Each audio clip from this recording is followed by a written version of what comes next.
It is the most famous airbase in the world, but also the most mysterious.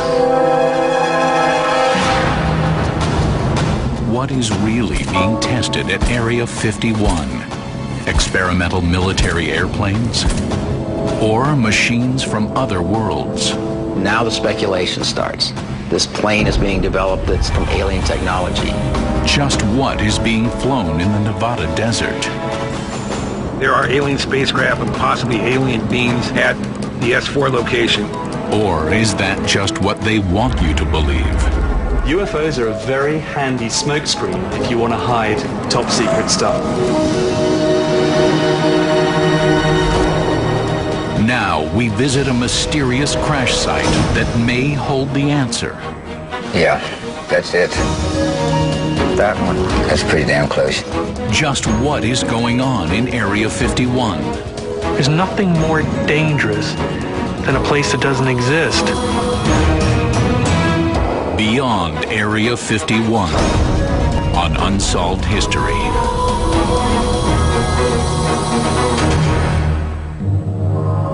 Since the 1940s, there have been thousands of reported sightings of UFOs, unidentified flying objects. These mystifying and intriguing encounters have created a new geography of secrecy. And the center of this world is a desolate stretch of desert in Nevada called Area 51. Located approximately 100 miles northwest of Las Vegas, Area 51 is known by many names. Dreamland, Paradise Ranch, and Groom Lake.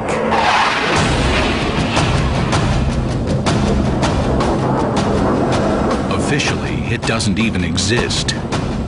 But Area 51 has become one of the most famous place names in pop culture, inspiring movies, books, and TV shows. For this secret base is where our government tests the aircraft of the future, as well as, according to some, those from other worlds. How did Area 51 become associated with alien spacecraft? It all began with one man's incredible story. Although people in the know about secret aircraft programs had known of the existence of Area 51 for a while, it really achieved kind of notoriety and prominence during the early 1990s after the revelations of a guy called Bob Lazar, who claimed to have worked at Area 51 or a location nearby, reverse engineering captured alien spacecraft. The antimatter reacting with matter produces the energy, mainly heat energy, and that is converted into electrical energy by a thermionic generator. What he stated he was doing, he was hired on by the Navy to do reverse engineering on propulsion systems for alien spacecraft. Now, he indicated he was in an area called S4, which is an area that's about 15 miles from the main facility, Area 51, and that in the base of the mountain was a hangar complex that was actually built into the mountain, and they had 9 spacecraft of different physical configurations, but all powered by the same power source. Although there was no way to corroborate Bob Lazar's story, it quickly caught the attention of the media. Now, whether you believe Lazar or not, it was this period really which kind of prompted hundreds, if not thousands of people to turn up there seeing what they could see. The tiny hamlet of Rachel, Nevada, just outside Area 51, became an unofficial meeting place for UFO watchers. Throughout the 1990s, thousands of tourists, UFO fanatics, and the just plain curious converged on this isolated corner of the Nevada desert. But Bob Lazar's claims have not convinced everyone. There is no evidence at all of any alien or extraterrestrial presence or involvement at Area 51. Are alien spacecraft housed in underground bunkers beneath the desert? Or are these reports of UFOs part of a cover story to obscure the truth? One of the best sources of keeping something classified is disinformation. The best way to do it is say it's, is imply that it's a UFO, when in fact it was a man-built aircraft. To uncover the truth about Area 51, Unsolved History has assembled a team of investigators. Military aviation expert Nick Cook,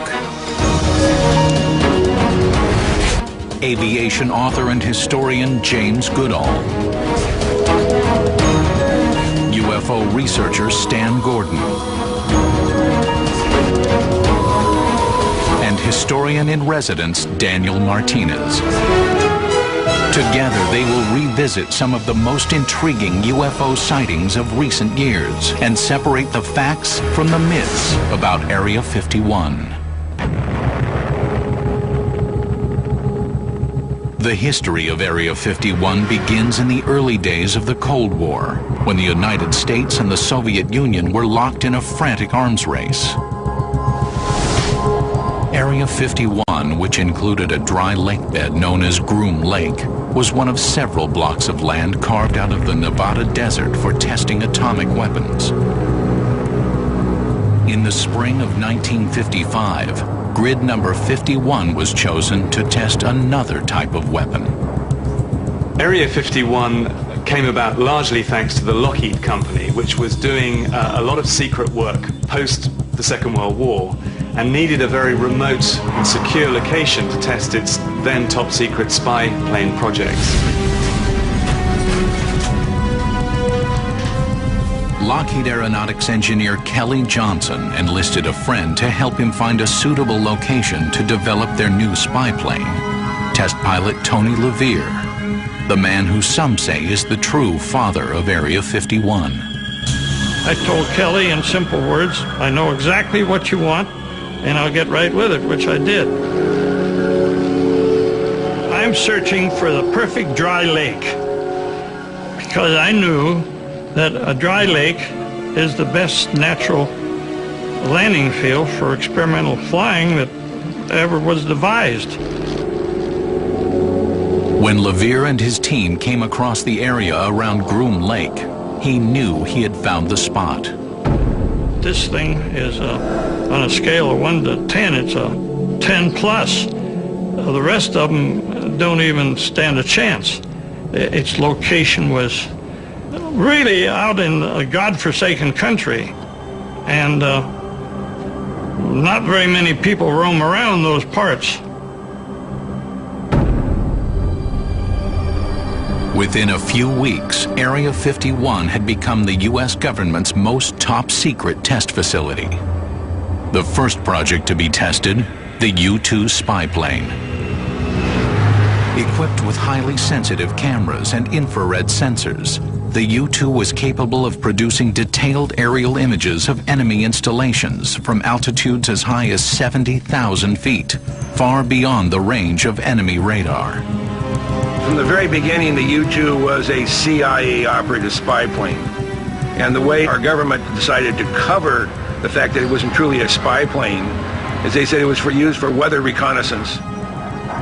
For over 4 years, the U-2 flew dozens of missions over the USSR, gathering vital photographic information about the Soviets' military capabilities. But in May of 1960, the U-2 program came crashing to Earth.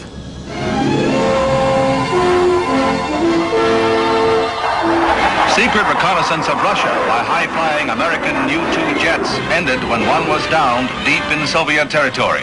Its pilot, Francis Powers, was made the subject of a showcase trial. A Soviet court convicted Francis Gary Powers of spying and sentenced him to 10 years in prison.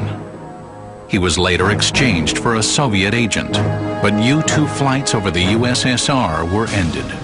Although the U-2 incident was a severe setback for the U.S. government, the spy plane had provided invaluable information during the Cold War.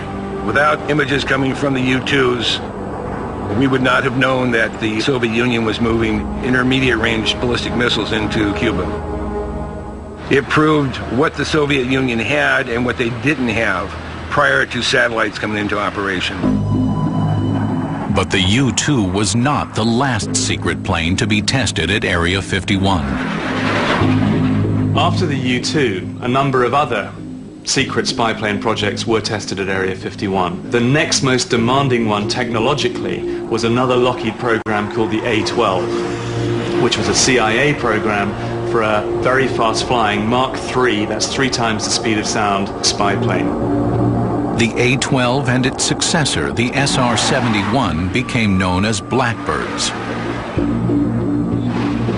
Both could reach altitudes above 85,000 feet and cruise at 2,150 miles an hour.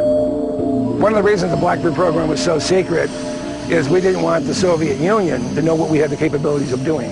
We had the ability, on demand, to overfly any airspace in the world as long as politics didn't get in the way.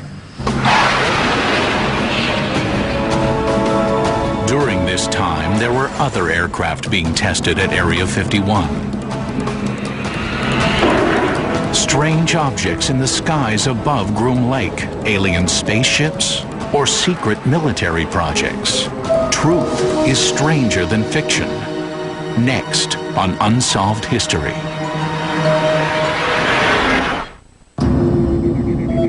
Ironically, the very secrecy that surrounds Area 51 has created a fertile breeding ground for rumors of UFOs. The reason people are fascinated with Area 51 is the simple fact that the United States government, our government, which is paid by our taxes, continues to deny the existence of Area 51. For years, amateur UFO watchers had reported sightings of strange, wedge-shaped objects cutting through the skies above Groom Lake. The mystique about Area 51 really started growing in the mid-1980s when there were a lot of spooky airplanes or spooky sightings in and around the Nevada test site. Word began to spread throughout the UFO community that these were alien spacecraft. The truth was nearly as surprising as the rumors. An aircraft that defied belief. In the mid-1970s, a number of organizations, but principally Lockheed, got the idea that you could significantly reduce the radar cross-section of an aircraft down to the size of something approaching a small bird or even an insect. The name for this new technology was stealth, aircraft practically invisible to radar. The prototype for the stealth plane was codenamed Have Blue. The Have Blue design incorporated angled surfaces or facets to break up the radar reflection. A later program called Tacit Blue utilized smooth contour shapes for the same effect. Tacit Blue was a technology demonstrator developed by Northrop to prove that they could build and develop a low observable aircraft without faceting. It was a blended shape where they can control the shape precisely. The Have Blue and Tacit Blue projects evolved into America's most top-secret aircraft to date. The B-2 stealth bomber and the F-117 stealth fighter. You have to bear in mind that here was an aircraft that was being tested and deployed in secret. It was vital that no one got to see it. The F-117 utilized special composite materials and faceted surfaces to absorb and deflect radar, enabling the plane to fly undetected. To a casual observer, the craft might indeed appear otherworldly. The first time I ever saw an F-117, I thought for sure the airplane was changing shape, just because of the way it's faceted and the way the light was glinting off of it. And I just, I couldn't believe what I was seeing.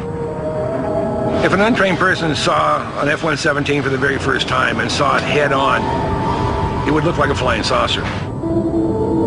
And the thing about it, if you can't explain what it's up there, if you look up in the sky and you see something and you can't identify it, it's an unidentified flying object.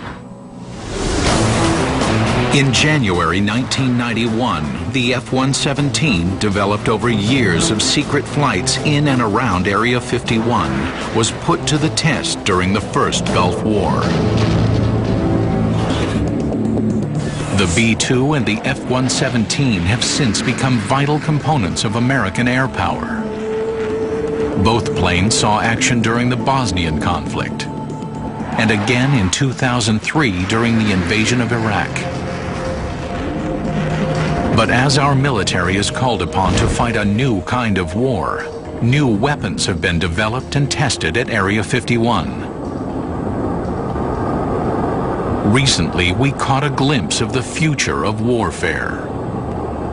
Unmanned aircraft. In Afghanistan, the Air Force RQ-1 Predator, an unmanned aircraft equipped with surveillance cameras, scoured locations too dangerous for troops.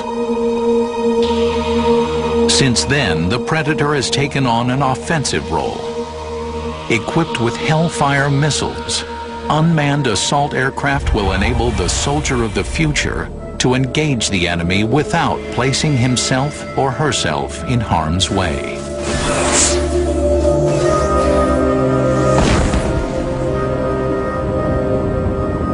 But are these planes the only types of experimental craft being developed at this remote base?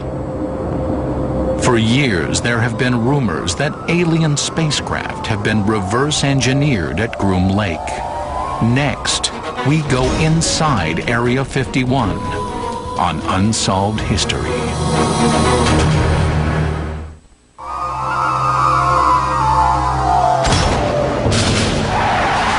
The secrecy that surrounds Area 51 has created a subculture where nothing is too strange to be believed. Ironically, even though this base does not officially exist, it's probably the most famous airbase in the world, and you get a lot of people just turning up, wanting to know what's behind those hills.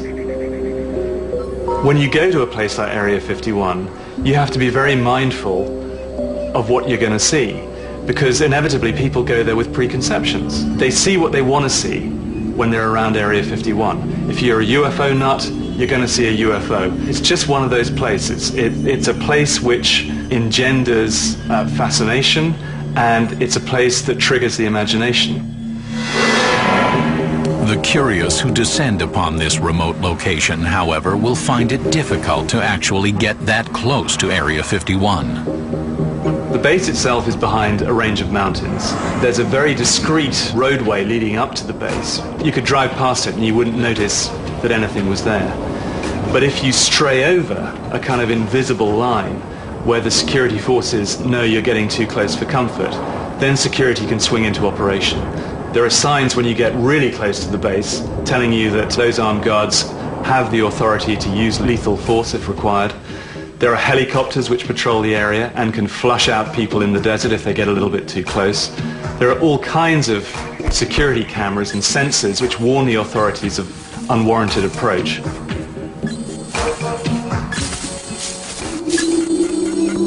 At one time, it was possible to get a look at the base by climbing the nearby mountains. But in 1995, the government withdrew access to public lands that surround the facility and declared the most popular observation points off limits. Today, the day-to-day operations at Groom Lake are still cloaked in secrecy, though it is still a very active site. It's a facility that employs anywhere between 1,500 and 2,500 people on any given day. They had flights going out of Palmdale, out of McCarran International Airport in Las Vegas, and out of Hill Air Force Base. So you have people coming in from all directions. You have buses that go in there with workers every morning. It's a very, very busy place. Well, of course, if you work at Area 51, which is a base that does not exist, you have to be completely silent about your activities there. That's the whole point. You don't discuss these projects at all. You don't just discuss working on them, you don't discuss the existence of these programs, and that is essential. There is only so much you can see from the ground, but there is another perspective of Area 51. Global Security is a non-profit Virginia-based think tank that analyzes satellite images of military and industrial installations from around the world. We asked them to examine a satellite photo of Area 51 and evaluate the expansions and improvements that have occurred since 1968. You can see the change that's taken place at this base over this period of time. The most significant portion of this is the addition of the new runway right here.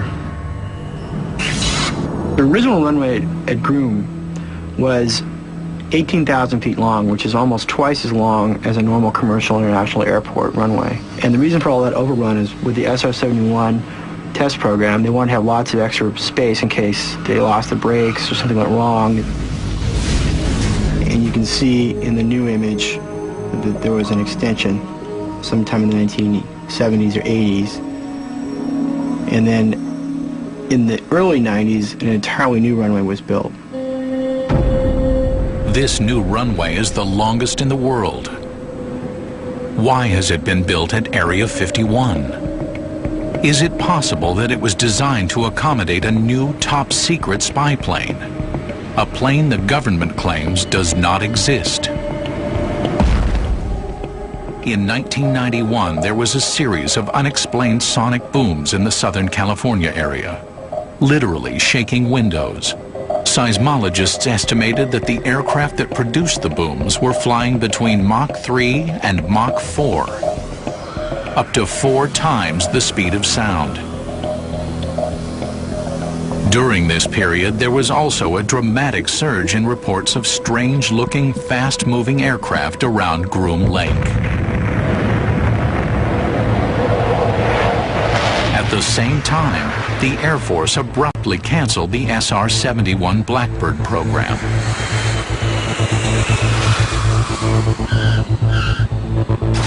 Was the SR-71 scrapped in order to make room for a more advanced replacement?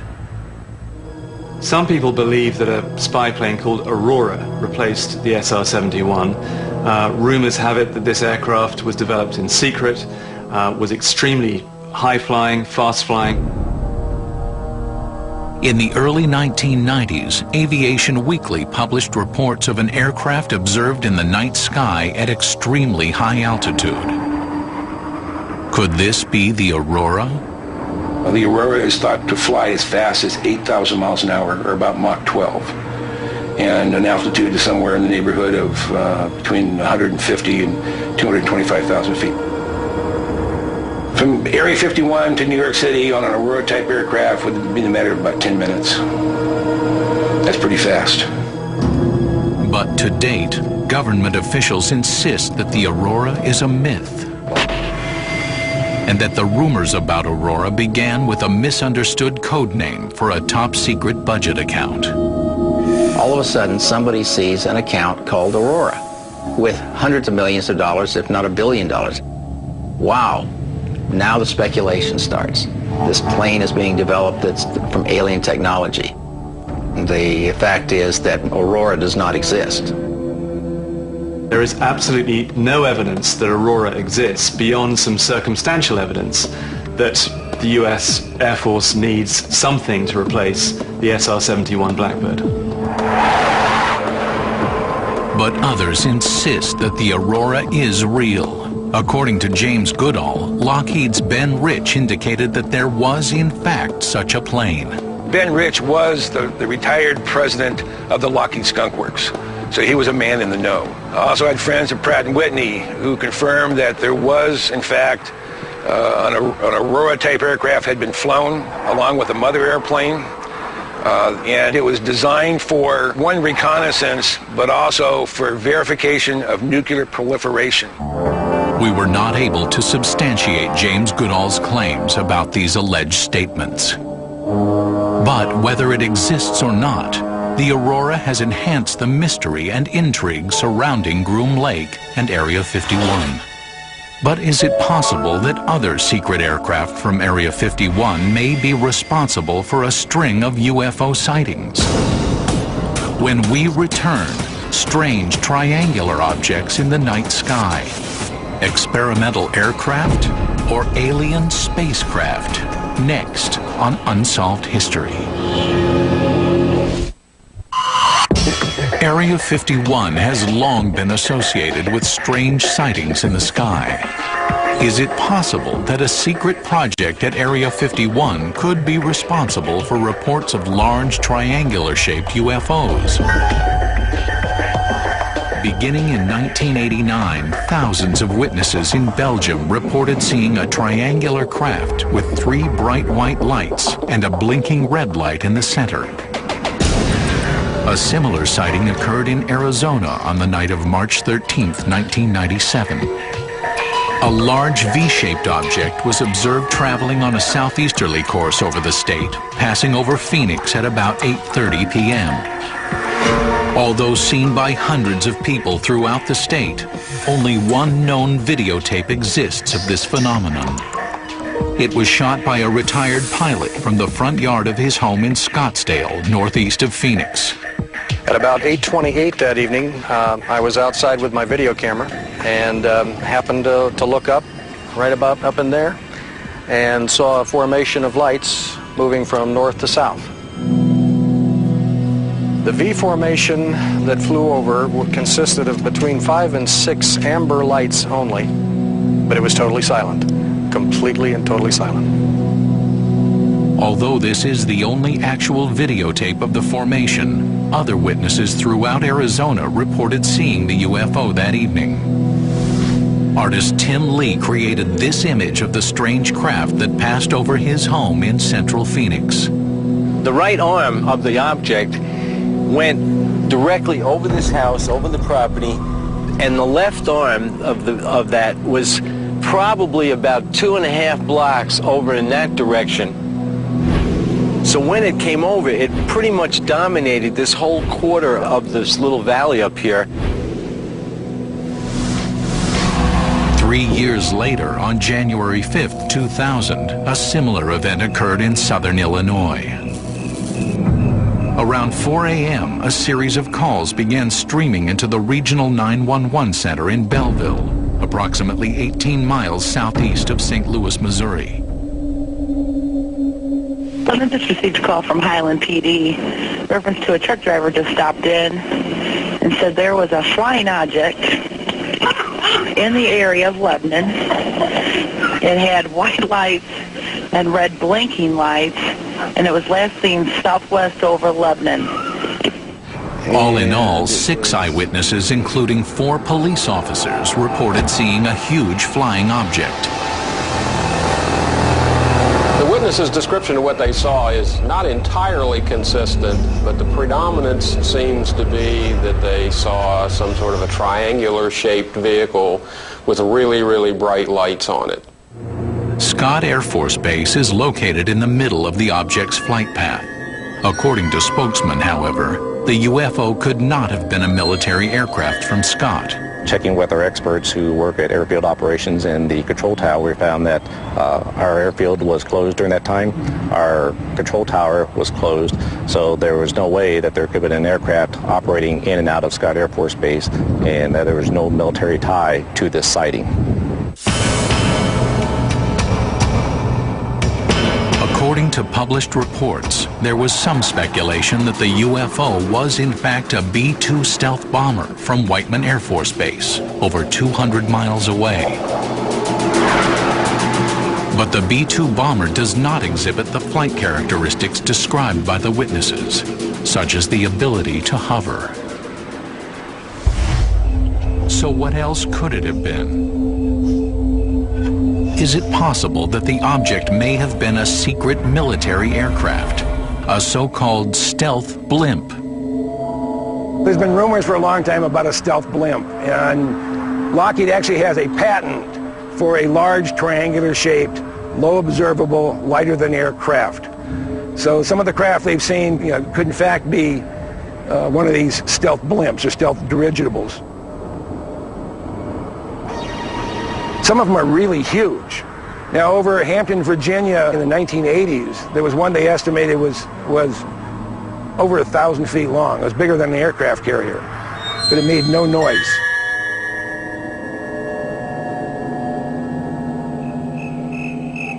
But others are not convinced that these are just experimental military aircraft, especially when they perform maneuvers that defy belief.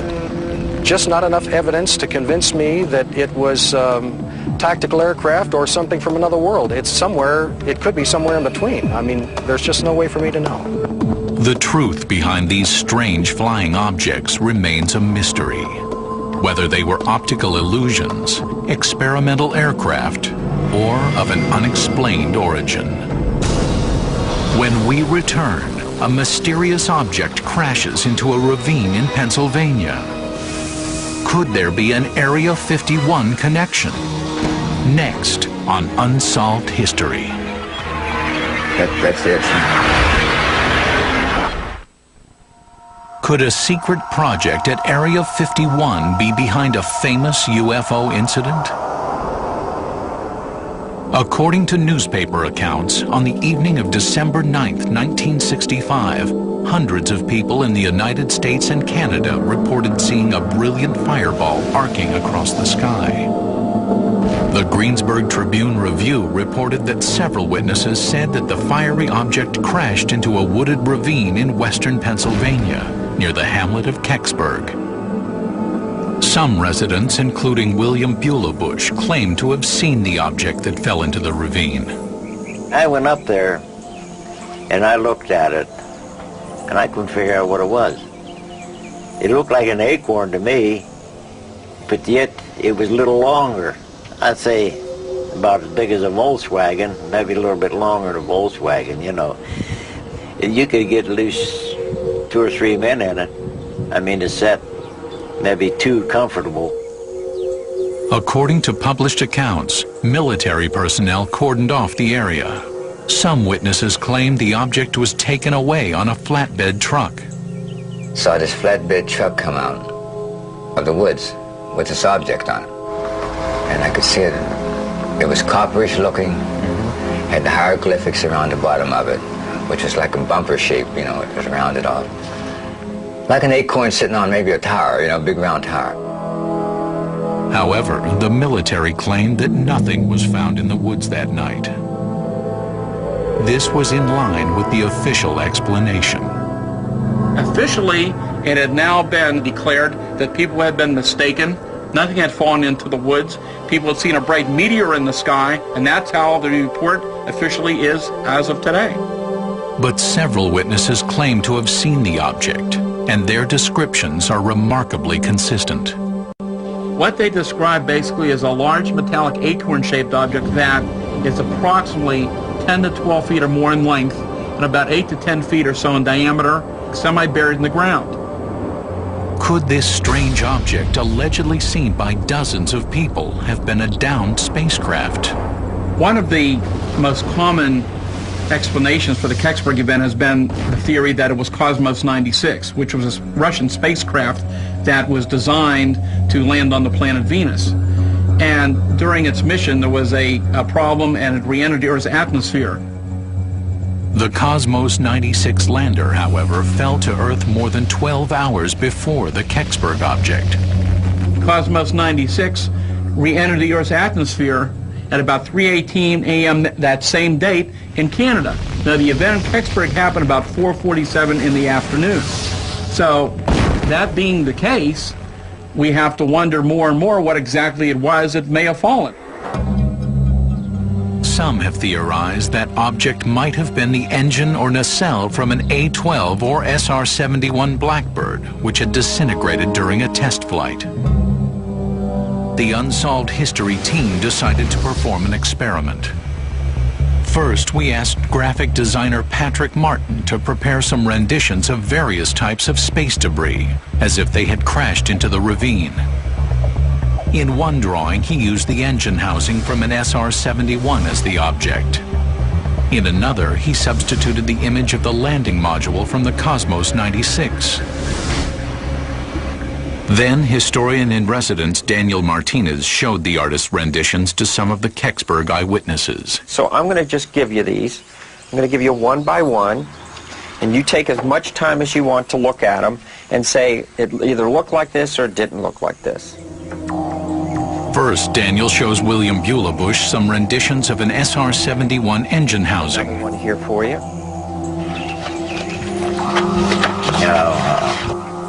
Nope. Here's another. No.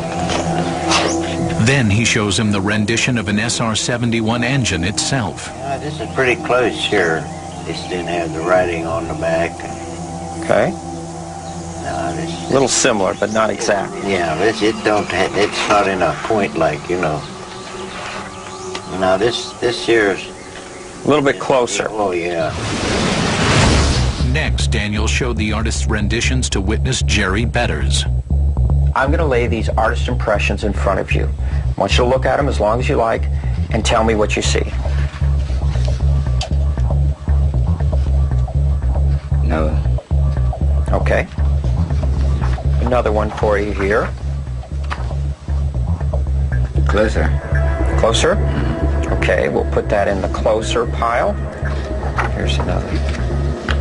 Yeah. Yeah. That one. Okay, that's in the... That's it. If it was upright, that would be it. It's pretty damn close, you know. Our eyewitness picked the Soviet space capsule as being the best match for the object he saw on the back of the flatbed truck in 1965. This would seem to eliminate the likelihood that the Kecksburg object was the engine from a Blackbird. Have a part off a Blackbird to have crashed in Pennsylvania, I'd have to say no. There's no way it could happen. But after looking at the illustrations, is it part of a satellite? Is it a part of an extraterrestrial object? Very possible. But if it was a Soviet spacecraft, where would it have been taken? If some foreign aircraft, let's say a Soviet aircraft, had flown into the United States and landed normally there, then it would be taken to a place like Area 51 for analysis and test, because being a remote location, it would be an ideal place to test that aircraft. 4 decades have passed, and the local residents still debate what, if anything, fell near Kecksburg that day. Now, of course, as a researcher, I'm continuing to look into the possibility that it could be other man-made projects that we don't have any knowledge of at this point. But we cannot eliminate the possibility that this object could be of extraterrestrial origin. We may never know the truth about the Kecksburg UFO, whether it was indeed a meteorite, a Soviet space probe, an SR-71 engine, an experimental military airplane, or, unlikely as it may seem, an alien spacecraft. Next on Unsolved History, the truth about alien UFOs at Groom Lake, and what the future holds for Area 51.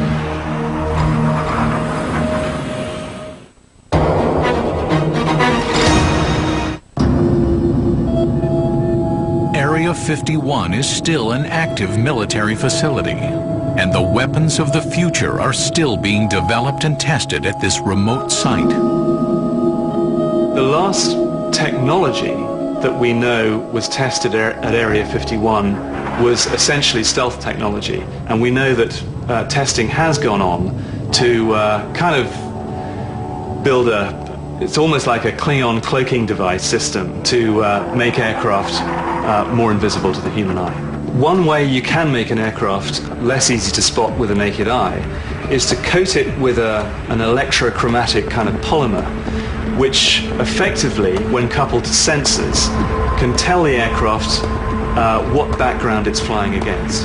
So if you're on the ground and looking up, the sensors on the aircraft would register that the aeroplane is flying against a blue sky background. And so it will signal to the polymers below the aircraft that they should mimic the sky. So effectively what you're seeing is a chameleon-like thing that is flying through the air, shimmering a little like the Predator in that movie. Oh, yeah. It's floating. Yeah, it does. It looks like it's floating, but it's changing shape. But what about the rumors of alien spacecraft being tested at Area 51? In recent years, Bob Lazar, the man who claimed to have worked at a location near Area 51, has withdrawn from public life. His stories about having reverse-engineered alien spacecraft have largely been dismissed by government officials and the mainstream media. Lazar's credibility was broken down pretty bad. He never worked up there. He never worked for Los Alamos or in any of the labs in New Mexico. He may have been up there, but he didn't work for the government. He worked maybe for a private contractor. But no one up there at Area 51 or any place in the labs acknowledges that any spaceship really existed. But some still defend Lazar's credibility. The question is, are there alien craft or alien beings at Area 51? The answer to that is no. But if you believe Bob Lazar, which I do, then there are alien spacecraft and possibly alien beings at the S4 location, which is the southwest corner of the Papoose Range.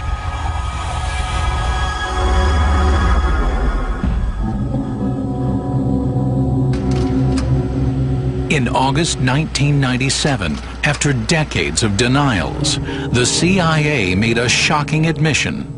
Thousands of UFOs reported by eyewitnesses were actually covert test and reconnaissance flights.